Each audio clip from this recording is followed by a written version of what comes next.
La dernière question, la question numéro 7. Que penses-tu des mosquées en France? Ben écoute, mon frère Fouad, c'est une question qui est lourde de réponses, qui est une question qui est vraiment. J'aurais à la limite aimé qu'on la revoie sur un autre message audio, parce que c'est une question qui est lourde, vraiment lourde.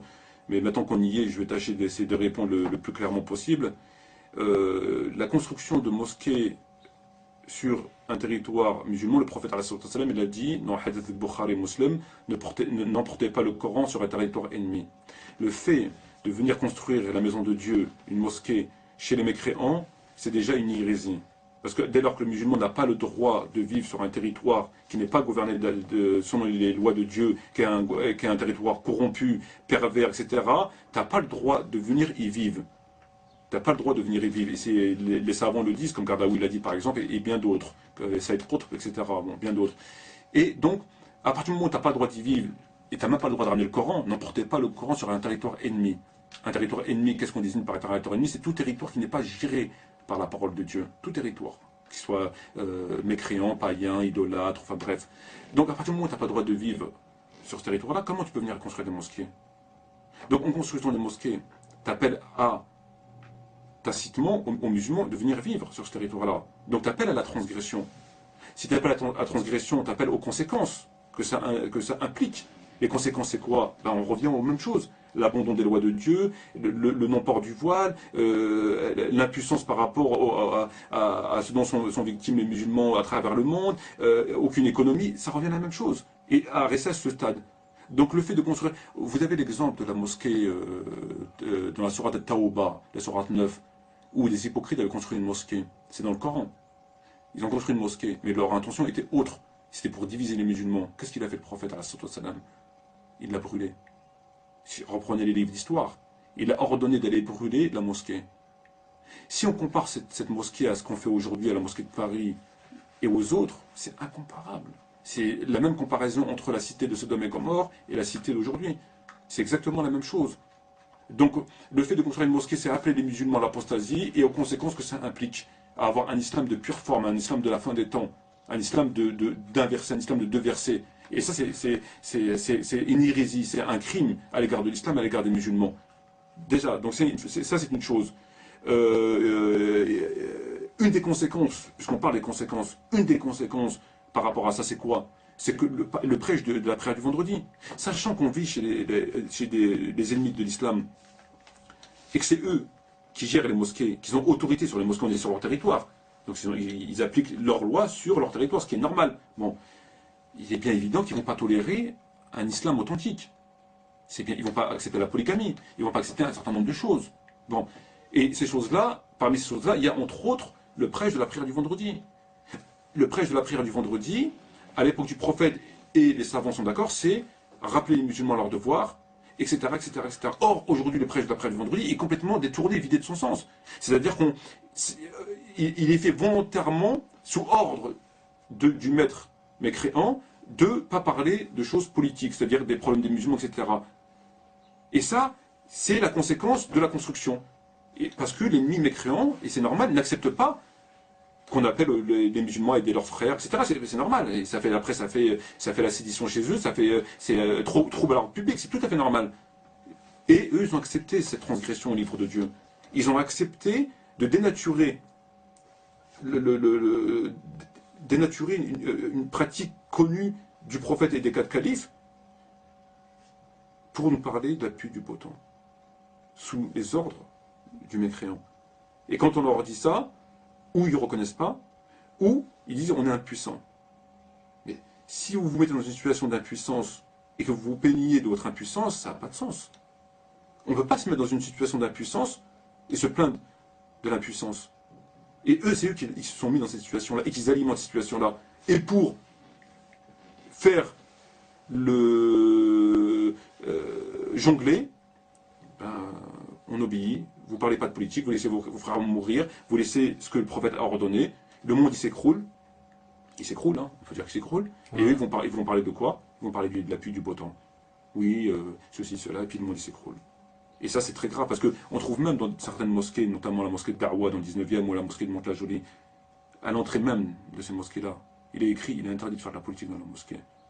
Interdit de faire la politique dans la mosquée. Il est interdit d'évoquer les problèmes de vos frères qui meurent dans le monde. C'est interdit. Dans la mosquée. Soi-disant mosquée. D'où les signes de la fin du monde, où le prophète, il a dit, parmi les signes de la fin du monde, il y aura beaucoup de mosquées. Quand on dit beaucoup de mosquées, on pense que l'islam se portera bien. Non. C'est des mosquées de pure forme. Il dit entre autres, les mandbars seront de plus en plus hauts, les chairs seront de plus en plus hautes. Et c'est ce qu'on voit, elles sont de plus en plus hautes. Voilà. Et ça, c'est fait ouvertement. Parce que le patron, le Macron, a ordonné que c'est comme ça. Et c'est normal. Donc, on accepte de transgresser, il faut se soumettre. Ou alors, il ne faut pas accepter. Eux, ils ont accepté, ils se soumettent. Et après, ils endorment les gens, ils écartent les gens, et ils leur parlent de la pluie du beau temps. J'ai des discours, hein, voilà, par exemple, voilà. En 1976, raconta-t-il, l'association des étudiants islamiques de France, AIEF, à laquelle j'appartenais, a fait une demande de lieu de culte en commun avec une association de harkis. Ils construisent des mosquées avec des harkis. C'est-à-dire des gens qui ont vendu leur pays. Par exemple. On en a d'autres.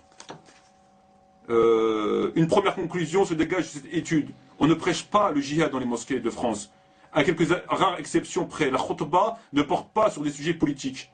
Leur contenu est principalement moralisateur, orienté vers la pratique de la religion musulmane. Souvent l'évocation des fins dernières et la menace de l'enfer sont censés servir à ramener le croix sur le chemin. Ça, c'est fait exprès. Voilà, on ne parle plus de politique, on leur parle de l'enfer. On leur met en garde contre l'enfer alors qu'on les emmène en enfer. Comment un musulman se préserve de l'enfer? Ben, il se préserve de l'enfer en faisant ses obligations. On les détourne de leurs obligations, on leur dit attention à l'enfer. Voilà. Et ça, c'est volontaire. J'en ai d'autres. Mais les responsables de la mosquée doivent encore réunir la totalité de la somme nécessaire, estimée à 10 millions d'euros pour faire une mosquée. 10 millions d'euros pour faire une mosquée, mais 10 millions d'euros pour faire une mosquée, mais ils vont faire quoi dans cette mosquée? Elle va servir à quoi? 10 millions d'euros pour faire quoi? Ben pour rien faire. Pour avoir un lieu, et puis pour que l'islam reste en bas, quoi, rien. C'est un lieu de réunion, de passage, etc. 10 millions d'euros, ça coûte ça. La mosquée An-Nour est gérée par une association de harkis. La mosquée An-Nour est gérée par une association de harkis. Une mosquée gérée par des harkis. On en a plein. Le sermon du jour porte sur les offenses faites à l'islam. Le prédicateur cite plusieurs ouvrages publiés à l'étranger qui, selon lui, insultent le prophèt. Ces injures ne sont pas admissibles, explique-t-il. Et pourtant, les fidèles musulmans doivent les supporter, car l'islam est une religion de paix. Il dénonce les insultes à l'égard du prophète, mais on doit les accepter parce que c'est une religion de paix.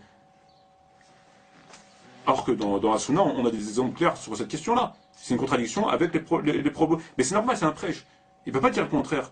C'est un prêche, il ne veut pas de toute façon dire le contraire. Il ne veut pas dire le contraire. Donc voilà, et ça c'est carrément contraire à la loi. On a injuré le prophète à l'époque du prophète, et on sait ce qu'il a fait. On a 2 ou 3 exemples dans les livres d'histoire. Et ben lui, il est en train de dire le contraire. Il te dit, on a injuré le prophète, mais on ne doit rien faire, c'est normal. Par exemple, on en a d'autres. On en a d'autres, je peux vous en citer plein. Et ça, c'est ce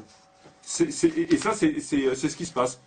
C'est ce qui se passe. Donc, on vient sur un territoire où l'islam nous interdit de vivre. On construit des mosquées qui est au cœur d'un État dont la constitution est contraire à l'islam, dans les principes, etc. On appelle les musulmans à y vivre et après on se demande, pourquoi on ne pratique pas notre religion. On dénature les enseignements de l'islam au nom de notre faiblesse. Voilà. Donc il est bien évident que pour moi il n'existe pas de mosquée au sens honnête du terme, mis à part des lieux où voilà, et le prêche de la prière du vendredi est complètement dénaturé. Ça n'a rien à voir avec le prêche, le Jumu'ah à l'époque du prophète, à l'époque d'Omar ibn Khattab, Abu Bakr, Ali et Othman radiallahu anhum, n'a rien à voir avec ce qu'on voit aujourd'hui. Aujourd'hui, vous allez encore, je me répète, mais c'est vraiment. Et puis bon, après, ils pensent avoir fait la prière de Jumu'ah et c'est apocalyptique. C'est des visions apocalyptiques tout simplement. Voilà. D'accord. Ainsi se termine notre interview. Encore une fois, merci cher frère Metmati. J'espère que l'on aura l'occasion de t'interroger de nouveau. Sur ces mots, je salue toute la nation de l'islam et te dis Assalamu alaikum wa rahmatullahi wa barakatuh. Alaykoum salam wa rahmatullahi wa barakatuh.